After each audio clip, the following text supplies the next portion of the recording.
Bem-vindos a todos ao Potengi AEPA, o podcast da Associação de Engenheiros de Pouso Alegre e região, em colaboração com o CREA de Minas Gerais, voltado para o mundo da engenharia. Eu sou o Adílio Rocha, sejam todos bem-vindos a este podcast de engenharia e que vamos discutir entre vários temas. Hoje falaremos sobre instalações elétricas prediais, industriais e a obrigatoriedade do sistema de proteção contra descargas atmosféricas. Fiquem conosco para entender mais sobre estes tópicos essenciais para a segurança e eficiência das edificações. Hoje, para falar conosco, nós temos aqui o engenheiro elétrico Michael Clayton Pinto, que é formado em engenharia elétrica com a modalidade de telecomunicações e eletrônica com MBA em gestão empresarial. Michael, seja bem-vindo. Muito obrigado. Fala um pouquinho para nós sobre você, sobre a sua experiência. Eu sou formado pelo Inatel, na turma de dezembro de 1998. E na parte elétrica, eu tenho uma boa experiência, desde a parte acadêmica, quando se tornou obrigatório o disjuntor residual, né, o DR. Então a gente vai estar comentando sobre isso aí ao decorrer. Alguns itens que na parte elétrica predial, também a parte industrial, são itens obrigatórios. Muitas pessoas perguntam, por que está colocando isso? Por que meu imóvel tem isso? Por que esse imóvel tá dessa forma? Então valorizar o profissional, aquela pessoa que trabalha na área de vendas, que constrói imóveis de qualidade, que atende a NBR 5410. Perfeito, vamos falar sobre normas. Vamos começar então aqui com os conceitos básicos. Michael, para começar, você poderia exemplificar brevemente o que são instalações elétricas prediais e industriais? No caso, as instalações elétricas prediais são residências, né, multifamiliares, né, e também comércios também estão junto. No caso dessas instalações, eu tenho uma demanda menor em relação à indústria. Só que, ao mesmo tempo, eu tenho o mesmo cuidado com a NBS 5410. Sendo que essas instalações elétricas, ela tem o quê? Cargas resistivas, eu tenho ar-condicionado, eu tenho também a utilização também de outras cargas eletrodoméstico que tem uma determinada corrente. Então, hoje tem toda uma preocupação em si na NBS 5410 em relação ao cliente e segurança. Inclusive, os modelos de tomada atuais hoje são projetados para isso. E quais as diferenças entre as instalações elétricas prediais e industriais? A principal diferença é que nas industriais, na maior parte, elas são atendidas em média tensão. Eu tenho equipamentos pesados que precisam de uma demanda maior, uma corrente maior para trabalho dia a dia, além da demanda. Por exemplo, enquanto um imóvel residencial comercial ele tem uma demanda de utilização de um equipamento, não é 24 horas a utilização desse equipamento, a fábrica não, a indústria tem a utilização contínua daquele equipamento, daquela máquina. A utilização dela é diferente, a corrente é mais alta. É lógico que lá existe um processo de abaixamento de tensão, onde se trabalha dentro da indústria com tensões distintas, 220, 380, 400 volts, e assim Per- por diante. Perfeito. Você falou de normas anteriormente, vamos falar então de normas e regulamentações. Quais são as principais normas e regulamentações que regem as instalações elétricas prediais e industriais no Brasil? No caso das industriais, a média tensão é regida pela 14039, onde se tem uma alimentação de 1 kV até 36 kV.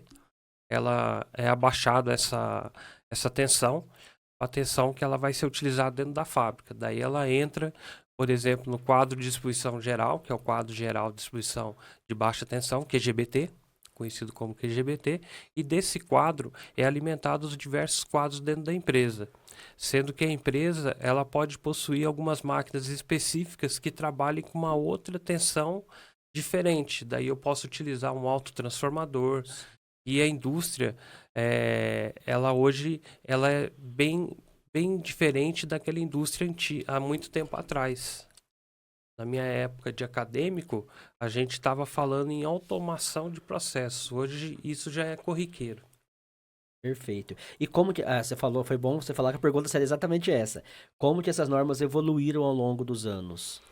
As normas evoluíram da seguinte forma. No caso da NBR 5410, em 2004 teve uma atualização dela, né, no ano de 2004. E depois teve várias outras normas, né? Padronização de tipos de tomada, padronização de equipamentos. Daí a gente vai estar vendo que dentro da fábrica, como assim a parte residencial, a gente também precisa de algumas proteções, que está aí ao longo, a gente vai falar do SPDA. Sim. Ah, mas SPDA é somente grandes edificações, mas a gente tem que pensar no DPS. Aonde que ele é obrigatório? O que estabelece a norma? A norma estabelece que locais aonde 25 dias de trovoada, acima de 25 dias de trovoada, eu tenho que utilizar DPS proteção elétrica. Aonde que essa proteção vai ser utilizada? Utilizada dentro da fábrica, onde eu executo laudos, dentro de uma residência, nas edificações, nos pontos comerciais. Então, aquele equipamento que você tem, ele tem que ser protegido contra descargas elétricas e contra surtos de tensões, no Perfeito. caso do DPS. Perfeito. Falamos sobre as normas e regulamentações. Com relação aos aspectos a serem considerados no planejamento de uma instalação elétrica, quais são esses principais aspectos? Por exemplo, vamos começar pelas prediais. Nas prediais, a gente tem o primeiro conceito. Eu vou ter que utilizar DPS, é obrigatório. Eu tenho disjuntor, conforme a demanda, Sim. calculei o valor do disjuntor daquele imóvel. Após esse disjuntor desse imóvel, que hoje é utilizado o padrão IEC, não é mais utilizado o padrão NEMA, a gente utiliza o padrão europeu, que é próximo dos nossos tipos de energia, de transmissão e distribuição da nossa energia. A gente tem também os disjuntores residuais, chamados de DR. Esses disjuntores são altamente importantes para evitar choque. Ele é utilizado tanto na parte de iluminação quanto na parte de tomada, principalmente tomadas e área molhada. Então, por exemplo, se você você tem uma lavanderia, você precisa proteger aquelas tomadas, que é uma área molhada, você vai usar o DR. Hoje, por exemplo, os projetos que eu executo com excelência para o meu cliente, eu executo DR em todos os circuitos, todas as tomadas. Então, hoje não existe mais, igual a gente comentou das tomadas mais antigas, onde se tomava choque. Hoje não, hoje a tomada, o padrão novo que existe de tomada, se eu encostar o dedo ali, eu não vou tomar choque. Mas se eu pegar alguma coisa metálica e colocar lá dentro, o disjuntor DR vai atuar e a pessoa não vai tomar choque naquele momento. Então, hoje, o mercado ele prioriza a segurança. Já faz tempo que está sendo priorizado isso há muito tempo. Então, o que diferencia as instalações elétricas industriais e residenciais, elas estão no mesmo caminho, que é a segurança. Por acaso você já tomou choque quando criança? Eu tomei, tá bom? Né? Sim, eu tomei choque quando criança e quando adulto também. Algumas vezes não tem como fugir. Então a convergência das industriais, da prediais industriais acaba sendo a segurança, A né? segurança. Que é importante. Isso, a gente está falando meio de diferença, mas vamos colocar um parâmetro que é altamente importante, que é a segurança. E depois a gente também vai falar aí das energias, né, que a gente fala eficiência energética, as energias renováveis. Perfeito. E quais são os materiais mais utilizados em instalações elétricas prediais? Os materiais mais utilizados, né, a gente já pode começar, seriam os próprios disjuntores. Eu tenho também os ilhós, né, que seria o acabamento. Eu posso pegar cortar o cabo e colocar direto no disjuntor. Além de ser uma coisa que é contra a NBR, as normas, ele fere as normas, é um serviço mal feito e mal executado. Então a gente tem esse cuidado nas instalações elétricas. Outro cuidado que a gente tem seria o DR. A gente comentou do DR, disjuntor residual. Alguém pode perguntar aqui, mas eu queria usar ele como disjuntor geral. Daí você usaria o DDR, que é um disjuntor diferencial residual, que ele pode ser utilizado como disjuntor geral e tem a função do DR. E em contrapartida a gente tem os DPS. Hoje, praticamente todos os laudos seguradoras exigem que no quadro tenha o DPS. É uma proteção contra raio, né? Mesmo que seja uma edificação que tenha o SPDA, que tenha total proteção, precisa do DPS. E no caso da região nossa, que é a região sul aqui de Minas, região sudeste, e cai a quantidade de trovoadas que cai ao longo do ano, a gente precisa disso na nossa casa, nossa proteção. Só colocando um gancho, muitas pessoas às vezes reclamam, olha, minha televisão queimou, os equipamentos da minha casa queimou, mas você não tem os equipamentos necessários de proteção. Então, hoje a pessoa pode procurar um engenheiro eletricista, né? Um dos engenheiros da nossa Associação de Engenheiros de Pouso Alegre, eletricista, e pedir para que ele faça uma adequação no seu imóvel, no seu prédio, a sua verificação, assim como em fábricas e indústrias. Adequação também. Perfeito. No contexto industrial, há diferença nas escolhas de materiais e equipamentos e quais são os mais comuns? Diferenciação de equipamentos, de marca para marca, o que diferencia um equipamento do outro, a gente coloca marca, né? Slogan, o que esse material. Então, em termos de diferenciação da parte predial para a parte industrial, usa-se o mesmo conceito. Eu tenho uma carga, vai suprir uma determinada corrente. Então, eu preciso fazer a seletividade de circuitos. Uma coisa também que tem muito na indústria é o quê? Eu tenho uma carga X, eu já monto a fábrica pensando numa ampliação e também posso montar a fábrica utilizando cabos onde não se transita uma corrente próximo da corrente nominal ou próximo de 70%. Eu trabalho com 50% de carga sobre o circuito. Consequentemente, eu mantenho a vida útil dos meus equipamentos. E outra parte, só para complementar, a parte elétrica, a parte de cabos e fios tem uma vida média de 20 anos. Não quer dizer que vai durar 20 anos, pode durar até mais que 20 anos. Perfeito. Então é recomendável a cada 20 anos a pessoa fazer um critério de atualizações nas suas instalações elétricas. E todas as informações são bem-vindas, principalmente para prédios mais antigos, né? Eu preciso estar observando isto. Aproveitando, quais os principais riscos associados às instalações elétricas prediais? Os principais riscos que eu tenho são a utilização de má conexão, certo? Materiais que podem ser utilizados de má procedência e também a falta de utilização que a gente comentou, utilização dos disjuntores residuais, utilizações de materiais já obsoletos, né, que precisam ser trocados, a falta de utilização de DPS. Você tem um equipamento, você comprou uma televisão aí, uma televisão top, né? 60, 70 polegadas, enorme, né? De repente você está ligando na tomada e você não está se preocupando com a segurança. Então, se você estiver utilizando a parte elétrica, você tem que usar o que tem de melhor. Se tem um carro, a gente procura o que é melhor no carro, a mesma coisa acontece com a instalação elétrica. A gente tem que procurar o que é melhor.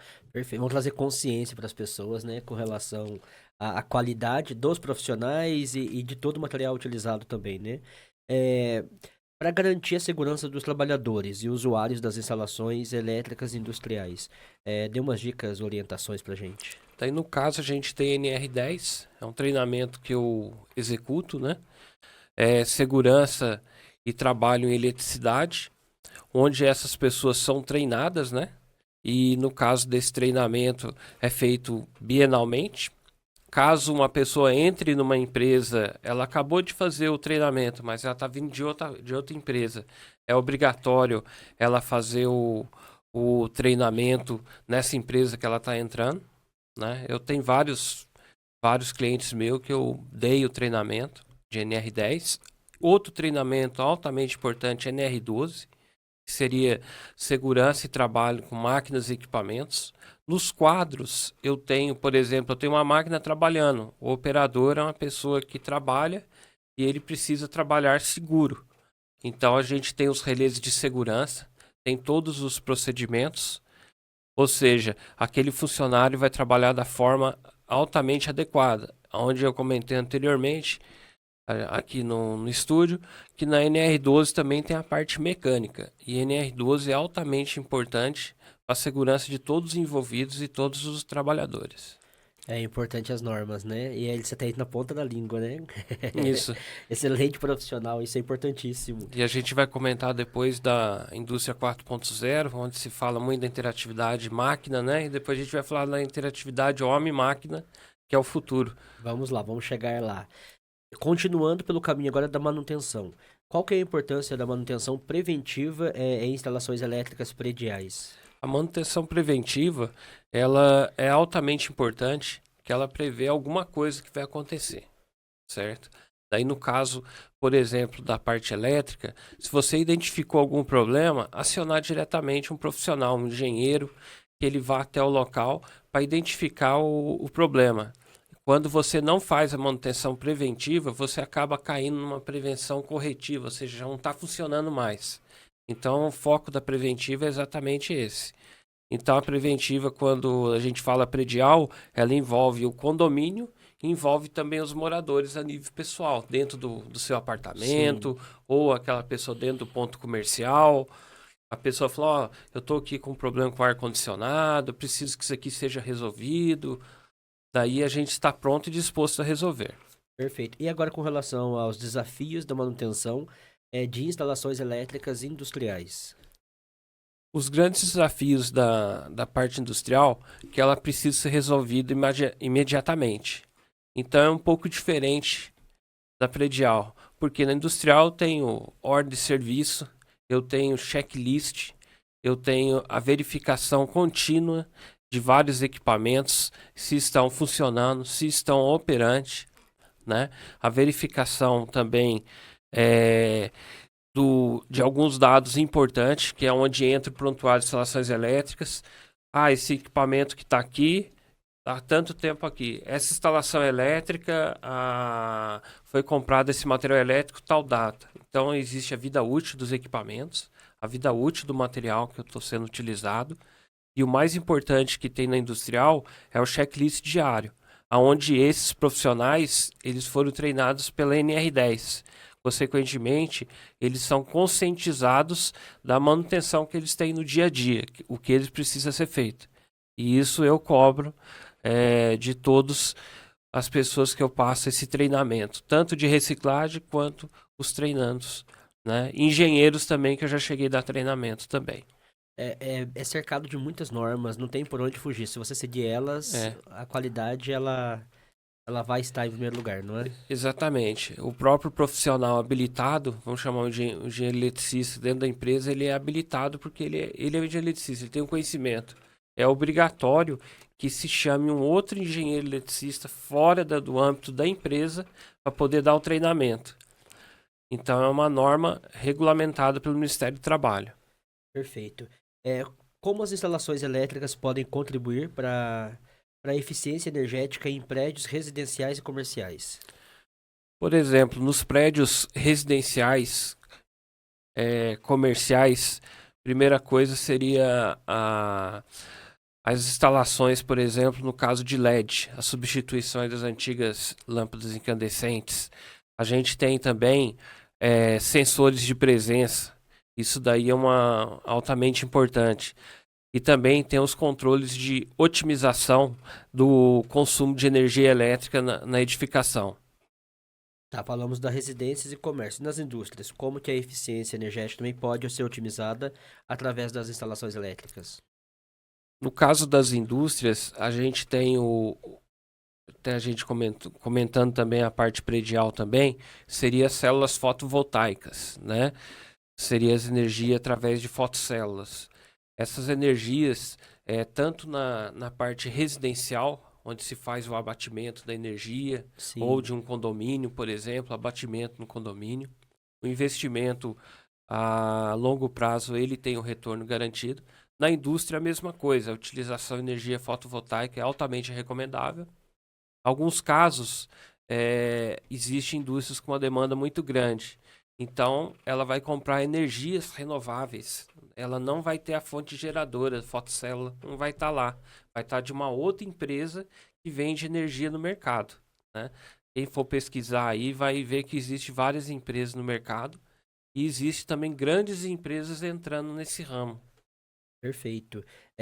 O assunto que você já havia anunciado anteriormente, né?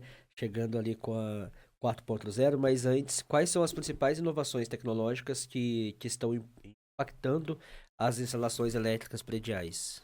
A gente pode citar um exemplo prático aí que a gente tem o problema aí de efeito estufa. Hoje a gente fala muito do carro elétrico, né? É lógico que o carro elétrico hoje, em termos de custo, ele vai se tornar cada vez talvez mais acessível, assim como energias renováveis, né? No caso, por exemplo, quem tem um carro elétrico vai ser interessante ter uma energia renovável dentro do seu imóvel, dentro da sua casa, para alimentar aquele carro. Hoje já existe no mercado mundial alguns carros, inclusive alguns às vezes vêm até o Brasil, que já existe uma coisa que vai ser padronizada no mundo inteiro.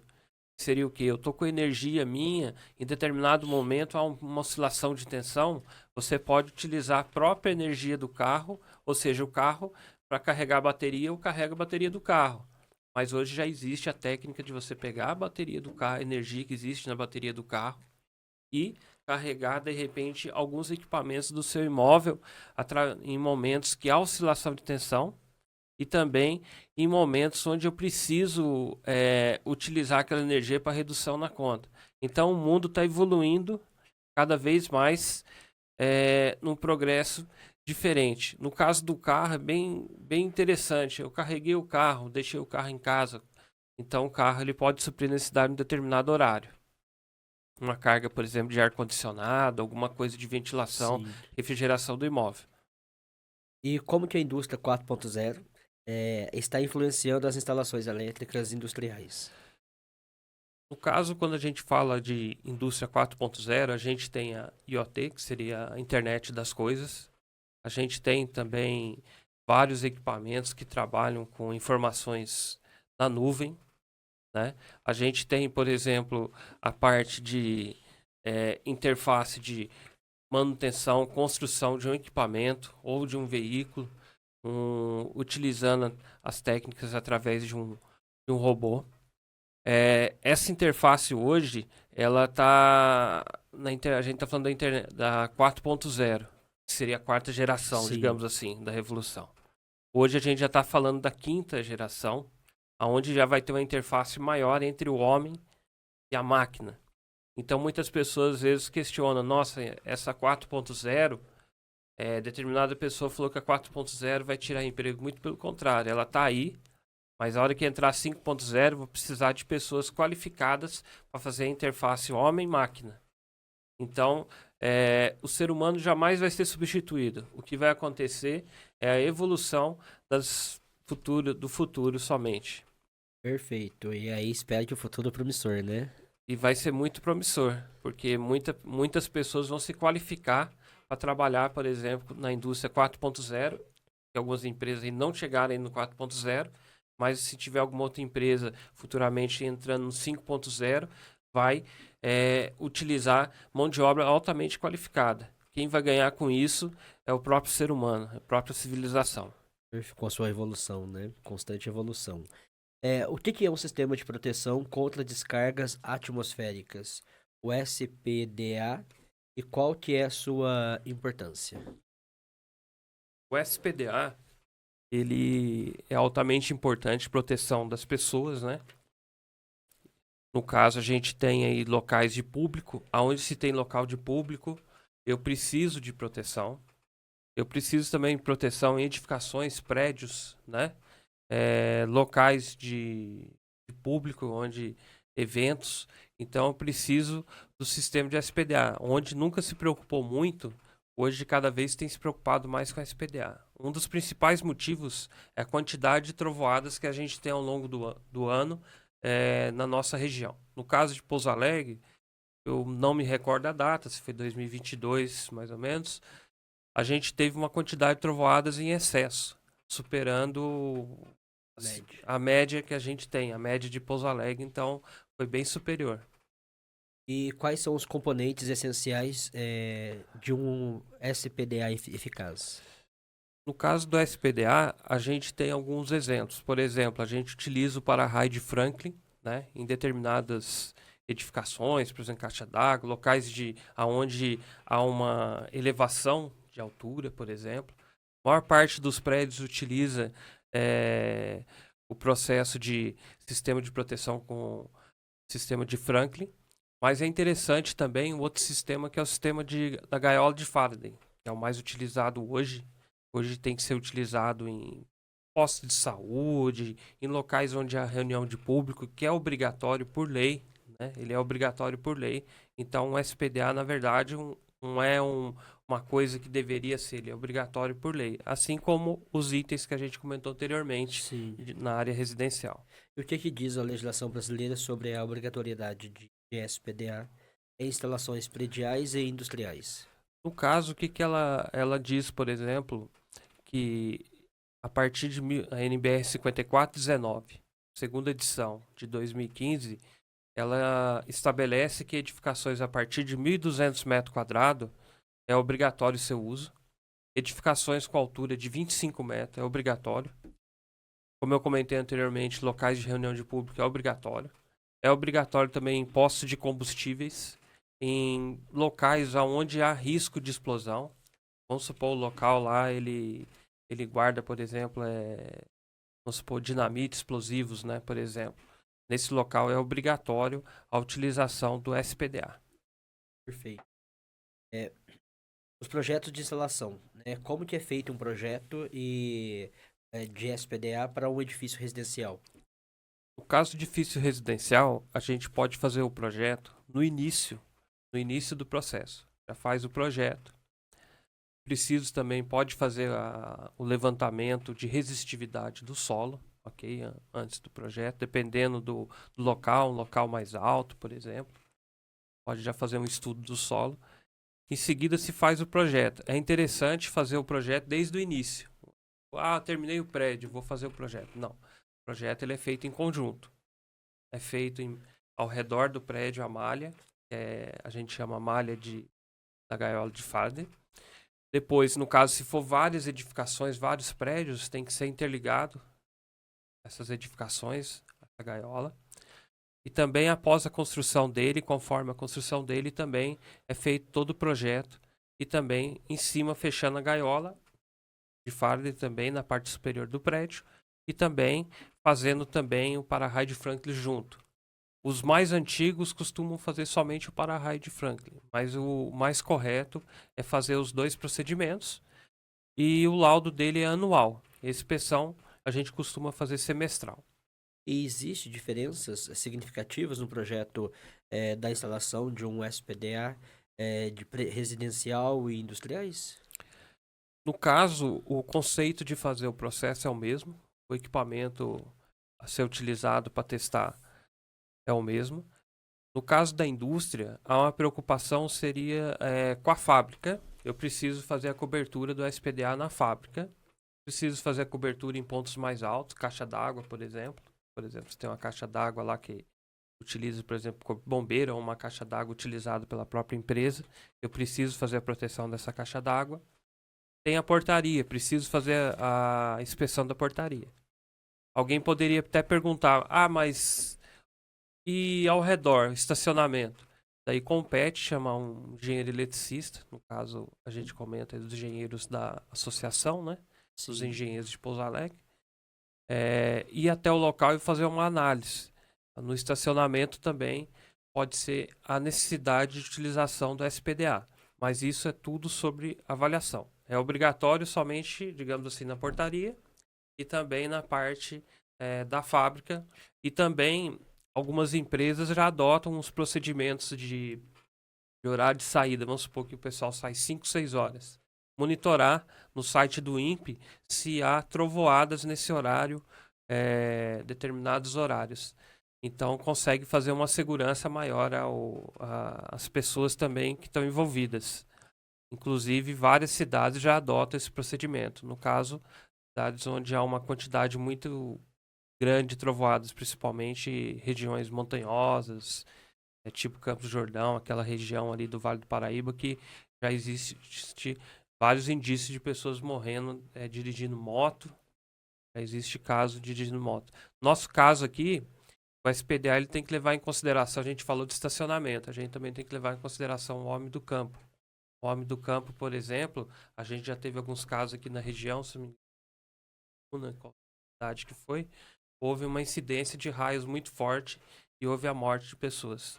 A gente tem outras cidades, Santa Rita de Caldas, todos esses dados estatísticos a gente consegue pela internet saber as informações. Ah, caiu raio, tem alguma pessoa que morreu por questões de raio. Ficar debaixo de uma árvore, eu tenho um tio que eu não conheço, mas eu sei que ele ficou debaixo de um galho de pinheiro, caiu um raio e ele acabou sofrendo a consequência e a morte. Então, o que acontece? A gente tem esses exemplos na zona rural, áreas escampadas. Então, o raio ele está presente na região nossa toda. Região de Pouso Alegre até Congonhal, ela tem uma característica de quantidade de trovoadas. A partir da região de Senador José Bento em relação a Poços de Caldas, eu já tenho uma incidência de raios maiores do que a nossa região. Para quem é curioso, né? É uma observação aí interessante, que o raio ele muda de região para região. Quanta informação importante, né? Uhum. Estudando constantemente, ficando atento mesmo. Aqui um aspecto que é os efeitos meteorológicos, né? Mas como um todo, tudo influencia, né, no dia a dia. Por curiosidade também, falar um pouquinho sobre a importância dos aterramentos. A importância dos aterramentos, hoje, a partir de 2006, todo o sistema de tomadas, conforme a NBR, é obrigatório a utilização do aterramento de tomadas, certo? É obrigatório aterramento de tomadas, de equipamentos, no caso da indústria, máquinas tem que ser aterrada, quadros são obrigados a ser aterrados. Isso também é a mesma coisa, a gente coloca a nível predial, né, a parte de aterramento. A gente tem um aterramento, por exemplo, no padrão de energia, que é um aterramento para equalizar o neutro vem da rua. Mas o das tomadas, eu utilizo o aterramento independente. Ou seja, eu garanto que meu aterramento vai estar sempre com tensões próximas de 0 volts. Certo? Quando eu testo, por exemplo, uma tomada em 110, ela tem que dar no máximo 1,5 volts. Se eu testar em uma tomada 220, entre a fase, quer dizer, entre o terra e o neutro, tem que dar no máximo 2 volts. Então, eu consigo verificar se o seu aterramento está bom ou não.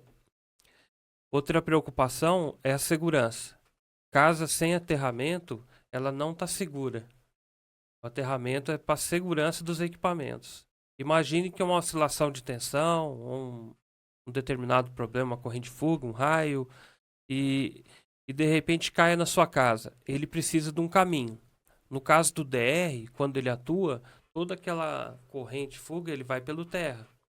Se eu tiver algum problema de oscilação, por exemplo, no neutro, por algum problema de energia, esse neutro ele precisa ser equalizado.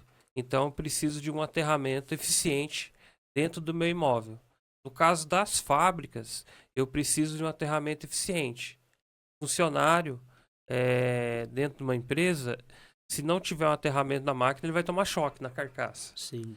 Então, para que isso não ocorra, tem que ser feito as devidas supervisões.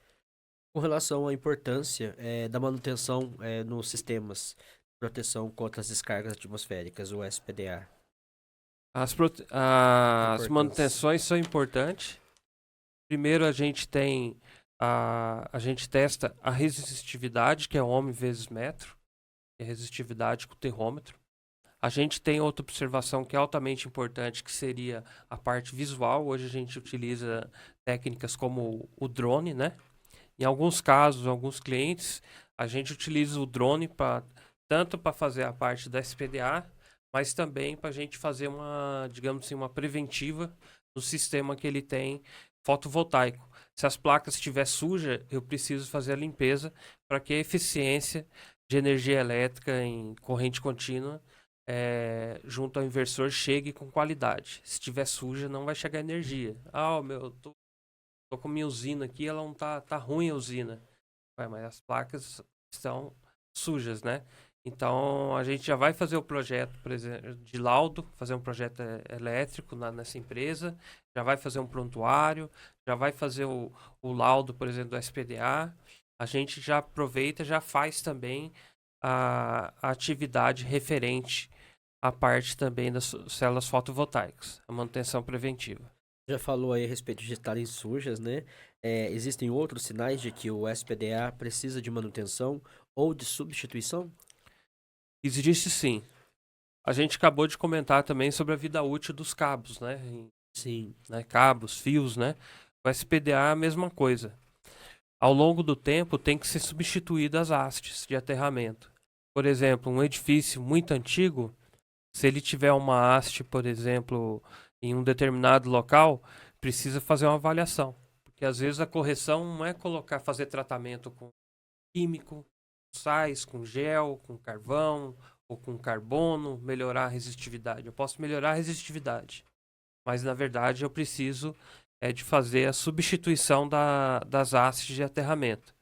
Para verificar isso, basta fazer uma verificação em campo e o que é mais avaliado é a vida útil dela. Coloca aí a vida útil, por exemplo, passou 20, 30, 40 anos, eu preciso fazer uma manutenção. Existem alguns mitos, né? Que a exemplo de pessoas que querem fazer economias em suas contas de energia. E aí fazem aqueles movimentos, né? Gambiarras. E fala um pouquinho dos riscos que existem nisso, que você de repente no dia a dia já pegou por aí. Muitas das pessoas, até um tempo atrás, a gente via pessoas colocando um PET de 2 litros, né? De repente vai economizar aqui, Ainda vemos algumas vezes, né? né? Pode ser que a gente veja ainda. Então, o que acontece? Na verdade, a economia de energia, ela está se baseada na eficiência energética que a gente acabou.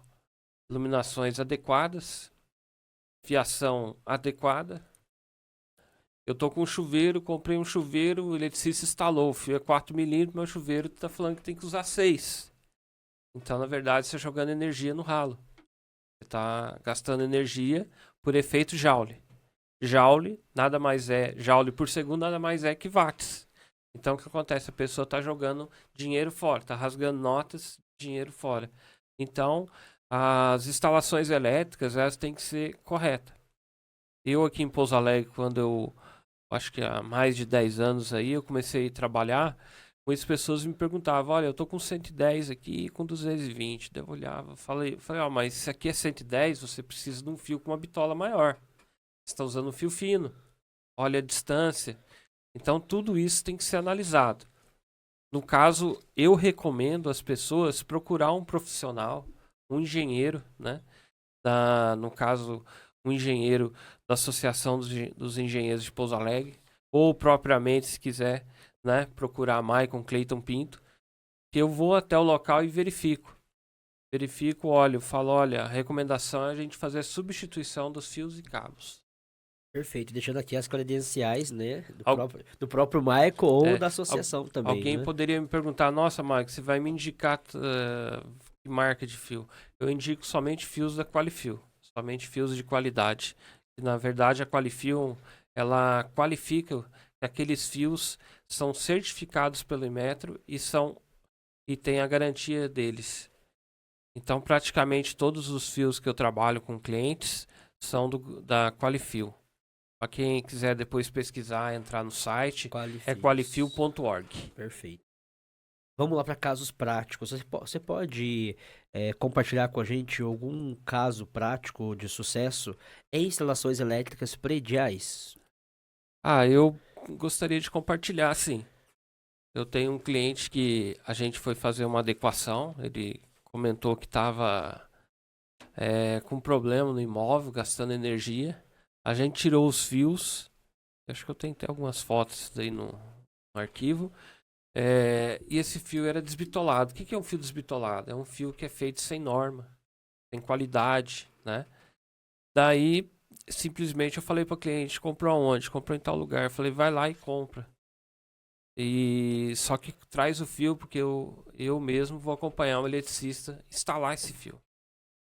Daí, a gente fez a instalação do fio. Consequentemente, nas primeiras contas que ela recebeu, já houve diferença de valores. Porque além de usar um fio adequado, ela estava usando o fio com a bitola correta, né? E muitas vezes o usuário, ele acha que o engenheiro é um profissional caro, é muito pelo contrário. A gente é parecido com o fotovoltaico. Às vezes o fotovoltaico é caro, nossa, mas você tem o retorno. Se você chamar um engenheiro, você vai ter um retorno, porque ele vai fazer conforme a norma e ao longo do tempo, o valor que ele cobrou de você, você vai receber. Quando de repente você faz um serviço com alguém e não traz um engenheiro para acompanhar, ele vai colocar um fio de má qualidade, de repente o material não é adequado, ou de repente se ele comprou o material adequado, colocou um material que não é adequado no local, o material é fino, o engenheiro vai, ele acompanha todo o processo, aonde a pessoa vai ter o retorno de investimento a longo prazo. Então, hoje há um princípio de deixa o engenheiro lá, eu vou procurar outra pessoa. Então, eu acho que a Associação dos Engenheiros de Pouso Alegre, com a iniciativa que a gente está fazendo no podcast, é mostrar às pessoas que o engenheiro, na verdade, é a solução do seu problema. E ele é a solução a longo prazo, ele não é a solução só do dia. Perfeito. É importante ressaltar isso para buscar a eficiência e eficácia no projeto e no dia a dia, né, quando precisa o profissional. Você falou, isso também cabe nas instalações elétricas industriais, mas há mais exemplos específicos para as indústrias para as instalações elétricas industriais que foram beneficiadas com um bom planejamento e execução? Sim, a gente faz visitas em indústria, a gente sugere colocar motores de maior rendimento, correção do fator de potência. A gente também coloca a utilização, por exemplo, em algumas máquinas, a utilização de chave soft start, ou seja, uma partida automatizada. A gente coloca exemplos para o cliente, vamos colocar um inversor de frequência, você vai instalar a máquina aqui, vamos colocar um inversor de frequência, que eu vario a frequência, consequentemente eu consigo utilizar um fio de bitola menor, fio mais fino, digamos assim. E a grande vantagem no caso da indústria é a correção do fator de potência, vai ser, além de ajudar a indústria, também vai ajudar a concessionária de energia. Que ela não vai precisar tarifar a pessoa e não vai vir espúrios na rede de energia elétrica. Perfeito, Maicon. Para os engenheiros que estão começando a trabalhar com instalações elétricas e prediais, você daria aí umas dicas? Daria sim. Uma das primeiras dicas é orientar seu cliente à utilização de disjuntores residuais, utilização de DPS, fazer o quadro totalmente eficiente, luzes de emergência, sensores de presença em determinados pontos estratégicos da edificação, ou, por exemplo, no setor de garagem, na parte de iluminação. A gente coloca aí também vários. A gente falou até do inversor de frequência. O inversor de frequência, para quem não sabe, ele não é só coisa de indústria. A gente tem o ar-condicionado, a gente tem vários equipamentos que trabalham com inversor de frequência, motores, por exemplo, no caso de elevadores, né? A gente tem a utilização dele. E o que eu coloco assim, que é essencial para quem está começando hoje na parte de elétrica, é fazer bastante leitura, correr atrás das informações. Hoje a gente passou alguns tópicos, outro dia a gente pode estar voltando aqui com outros exemplos. Exatamente. E colocar que as coisas estão evoluindo. Por que o prédio tem que continuar daquela forma como há 30 anos atrás? Tudo evolui. Então, se tudo evolui, a parte elétrica está evoluindo junto. E vai evoluir muito mais. E cada vez mais você vai ser obrigada a pensar no seu dia a dia. No caso de aterramento, que foi comentado da importância, por exemplo, para mim fazer um ótimo carregamento eletrônico ou com o meu equipamento aqui junto a um carro elétrico, eu preciso de um excelente aterramento. Se eu não tiver aterramento no imóvel, como é que eu vou fazer um aterramento? Como é que eu vou gerar energia para o meu carro, suprir o meu carro. Então, cada vez mais vai evoluir no sentido de tecnologias e também no caso dos prédios, residências, tudo que envolve o nosso dia a dia, que envolve a eletrônica embarcada, ela vai evoluir também no mesmo rumo. A sua fala a respeito de dicas para os novos engenheiros também vale para os proprietários, mas se houver mais dicas, né, tipo, proprietários de edifícios industriais, quais são as recomendações essenciais para garantir a segurança e eficiência das instalações elétricas ou do SPDA? Eu acho que seria primeiramente a atualização do prontuário, caso não tenha o prontuário de instalação elétrica, fazer ele. Na verdade, assim como os vários fatores que a gente comentou aqui desde o início, tudo que foi comentado aqui são itens obrigatórios. E no caso do prontuário de instalações elétricas, a nível de indústria, ele é obrigatório, certo? Ele é obrigatório você ter o prontuário de instalações elétricas para cargas acima de 75 kW. E quem tem indústrias com cargas mais baixas são obrigados a manter o diagrama unifilar e todos os documentos necessários. Então, a grande dica que eu coloco aqui é manter o prontuário de instalações elétricas. E para quem está começando, estudar esse conceito. O que seria prontuário? Quais os itens que compõem o prontuário? Quais os itens que eu devo fazer uma análise em uma fábrica e uma empresa? Então, colocado aqui de uma forma bem sucinta e altamente importante. Se é obrigatório, eu vou fazer. No caso das indústrias, o obrigatório deles é vigiado pelo Ministério do Trabalho. No caso das residências, a gente coloca aí nos prédios recomendações e obrigatoriedades. Vamos falar o termo correto. Perfeito. Vamos lá, vamos ver se você pode responder essa. Quais são os tipos de equipamentos necessários para a utilização de outras fontes de energia, como a eólica, e novas tendências para evitar gastos futuros? No caso das energias eólicas, é importante saber aonde está essa energia, onde está ocorrendo essa energia. Também o escoamento dessa energia, como que eu vou fazer o escoamento dessa energia, né? Escoamento dessa energia. Então a energia eólica ela é bem-vinda.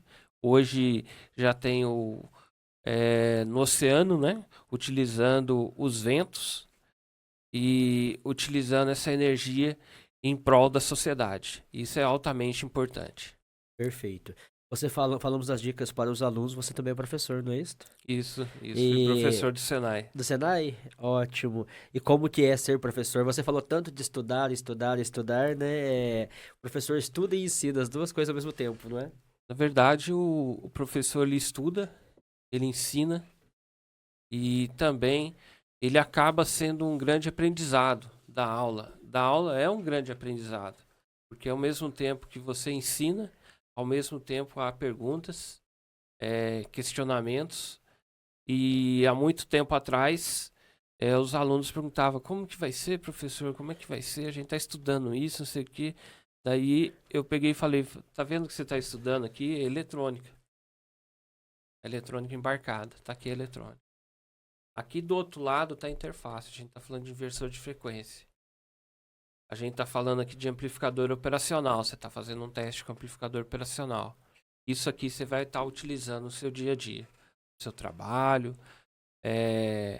A gente comentou dos ar-condicionados. A partir de 2023, todos os ar-condicionados no mercado não utilizam mais sistema convencional. Todos estão utilizando o sistema de inversor de frequência.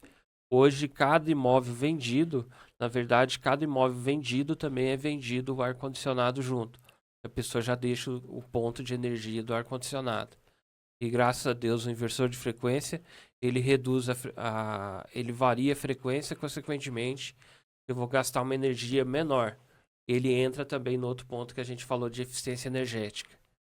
Então, o mundo da tendência é cada vez mais economizar e utilizar a energia de uma forma mais correta. É consciente e correta, porque a tecnologia, a indústria está preparando cada vez mais para essa evolução e para essa eficiência, não é? Exatamente. Falamos bastante assuntos aqui. Vamos lá te colocar à disposição, onde que os ouvintes podem encontrar você, encontrar mais informações, ou entrar em contato para tirar dúvidas, ou contratar mesmo os seus serviços. Como fazemos para chegar até você? Eu vou estar passando aqui o meu e-mail, né? Por favor. Meu e-mail, que é meu nome aí, Micol, Micol P. Depois a gente... Pode, Micol, É sim, MICKOLP, perfeito. @yahoo.com. Quando eu fiz o e-mail não tinha o BR, então era .com. Foi em 97, faz bastante tempo. E o meu telefone, quem queira anotar também, é o meu gentileza. WhatsApp. Acho que é até mais rápido que o e-mail. É 35 998 39 97 97. E eu gostaria de fazer uma breve frase bem rápida, né? Por favor. Igual a gente comentou, o professor começa a ler muito, começa a estudar, começa, né? Sair fumaça, tudo. Daí acontece uma coisa que eu gostaria de falar muito. Por exemplo, Einstein, muita gente conhece ele pela teoria da relatividade. Sim. Mas uma das coisas que ele recebeu o prêmio Nobel da Física foi pelo efeito da fotocélula. E é pela fotocélula que a gente está evoluindo aí com sistemas fotovoltaicos do dia a dia. Perfeito. Pessoal, estamos chegando ao final de mais um episódio, né? Nós agradecendo a todos vocês para que continuem nos acompanhando nos outros episódios do podcast. Tem muito assunto sobre engenharia e temas relacionados. Não esqueça de nos seguir e nos acompanhar também nas redes sociais. Maicon, mais uma vez, obrigado, gratidão por estar conosco aqui. Foi um prazer. Vamos colocar depois aí o seu contato para aqueles que precisarem, quiserem tirar dúvidas, aprender, estudar. Temos aí a fonte do professor. Obrigado pela atenção de todos vocês. Até o próximo episódio. Obrigado.